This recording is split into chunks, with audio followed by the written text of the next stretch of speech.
If you have doubt about how the Instagram algorithm work, if you're creating content for your clients and you're not seeing growth in their page, I have a map and a compass for you to make this stop.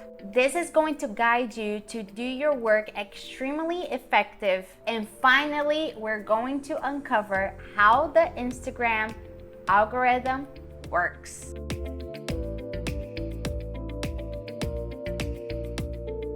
I am Leticia Vicotti, a social media strategist, agency owner, and a mentor. Before we start on this very interesting topic, I want to tell you that I have just launched my ebook about 10 ways to earn more as a social media manager. If you want to start multiplying your earnings, click on the link in the description of this video as well as in the pinned comments to download yours now. But let's cut to the chase and talk about what truly matters. In the beginning, we need to know, what is the algorithm? Maybe you have heard about this word, very famous, but maybe you don't know exactly what it all entails. The algorithm is a set of rules or instructions that a platform like Instagram follows in order to complete a specific task.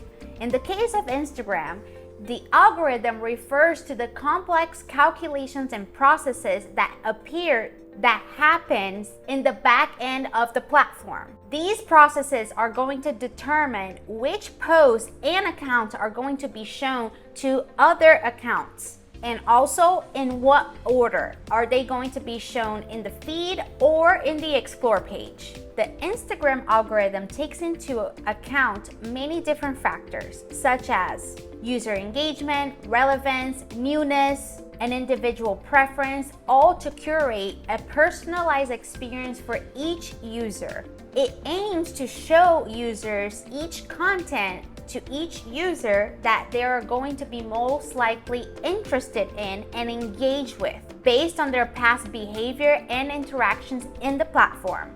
Now that you understand what the algorithm is, it's important for me to also tell you that the algorithm has been changing over time due to new platforms arising. However, the main goal of Instagram still is the same.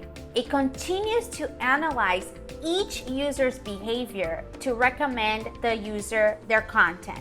I know it all started with sharing photos, but today the app is predominantly video-based, also because of its neighbor.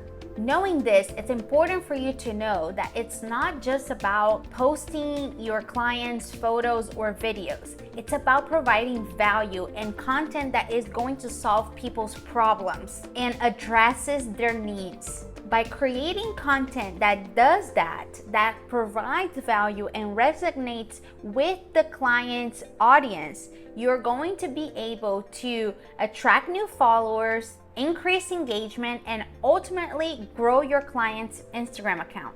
But remember to stay up to date with all the new trends and the changes that's happening to the algorithm, so you can adapt your content strategy accordingly and use the algorithm in your favor. But ultimately, what is the main goal of the platform? The platform wants you to stay in the platform for as long as possible, because ultimately that's how they're going to get paid. They can get the data from the user and show more advertising to them and increase their revenue.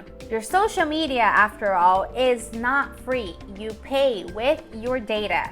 That is why it's so crucial for you to take this platform and think of it as solving someone's problems.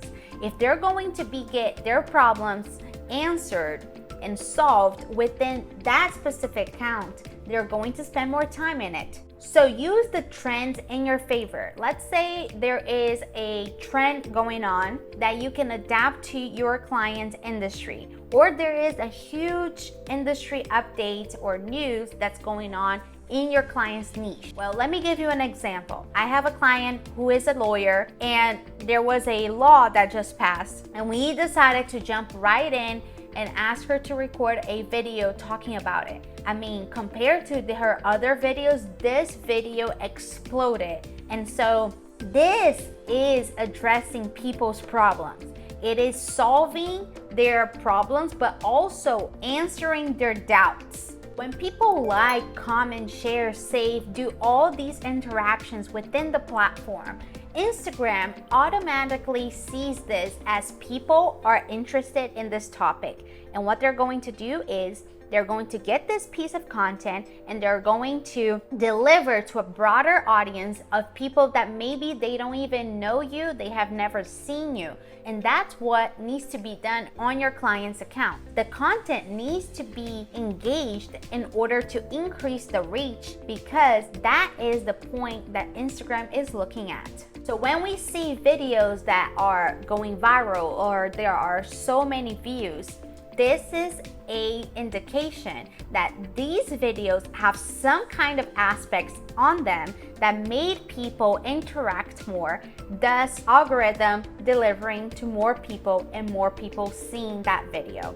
Now, when it comes to carousel posts, what makes it go viral? The more people spend scrolling in the pages of the carousels, whether it is a text or it is carousel with a few pictures, besides the engagement, the algorithm also sees this as they're staying more in the platform. Remember the main goal of the platform? For people to stay more in it. So when they do this, they get that carousel and they put it in the explore page so more people can see.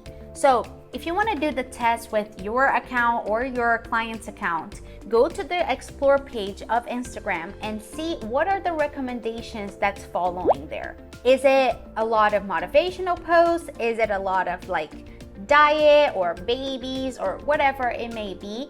That is an indication so you can know what the algorithm understands with that specific account. If it is all wrong, it's time to put a strategy together to tell the algorithm what exactly that account is about in order for them to actually deliver your content to the correct audience. Oh, Leticia, but I do produce content that is valuable and it answers all people's questions, but it's still not working. What should I do? It feels like I'm talking to ghosts. Well, let's talk about what is the most important factor for the algorithm. The algorithm looks at the engagement as a whole, the likes, the comments, the saves, and the shares. But ultimately, the most important are the saves. Why?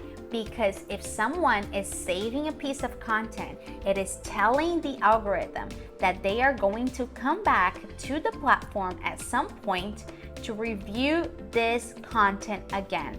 So a tip for you is to include in your clients' carousels or also in their videos a call to action telling them to save that piece of content for them to go back in the future. If you're still struggling with the metrics and the insights of Instagram, click on the card above. I have a video where I explain everything about Instagram's metrics so you can master it. And now let's talk about something that I consider to be one of the most important aspects. Be careful with trends. Yes, we talked about how you need to use the trends in your favor and in the client's favor. However, you need to be really careful because it can also backfire. If you use a trend that has nothing to do with what your client talks about or believes in, you're going to start attracting new followers and new people to the page that is not the target audience that you're going to be wanting. So, for example, I actually read something this week that a girl had to archive one of her reels because it was bringing in a lot of children to the page who are not at all the audience that she wants to attract. So that was going to be confusing to the algorithm because they were going to be showing this in her page to more children and more people that looked like those children. So she archived it so she wouldn't have this problem in the future. I know it looks good to go viral and do all this kind of stuff. The numbers look appealing, but be careful. Only use trends that are related to what you want to talk about, to what your client believes in, and to things that is connected and intertwined with their content. And I'm not even going to talk about how buying followers or engagement is one of the worst things that you can do for your client's page. And then we have the secret sauce. It may sound obvious, but a lot of people overlook at it, which is the key is not to just understand the algorithm, but to understand the audience. The more you know about what these people are thinking, feeling, struggling with, desiring, the more your content is going to be assertive, because you're going to be starting to address the pain points that they have. It's that type of content that you see and you're like, wow, they know me. They are talking directly to me. It's kind of even scary. When you solve people's problems, the algorithm will automatically be working in your favor. Our role as social media managers is not to post posts. It is to do a deep dive research and understand our audience deeply enough so we can do the content. So the content that we create, it does just that. It speaks directly to our target audience. I hope this video helped you a little bit more understand the algorithm and what you need to start implementing in your client's account. Know that the algorithm is there to serve you. It's not your enemy, and it can work in your favor. If you are still having some doubts on your business, how to create content, how to create a social media strategy, I have the 10 ropes to become a successful social media manager consulting call. It's a one-on-one thing just with me. If you're interested in this, this is like so cheap. I can't even believe that I'm doing this. If you want to apply, the link to it is in the description of this video as well as in the pinned comments. Click on it to apply and see if you can have this one-on-one call with me where I can help you skip all the stuff that I had to go through. You do not need to go through it either. Now, if this was interesting, subscribe to the channel, leave your like, comment below what was helpful, what would you like to learn more of so I can create more content for you, as well as hit that notification bell so you can get notified every single week when we have new content here to boom your business. I'll see you next time.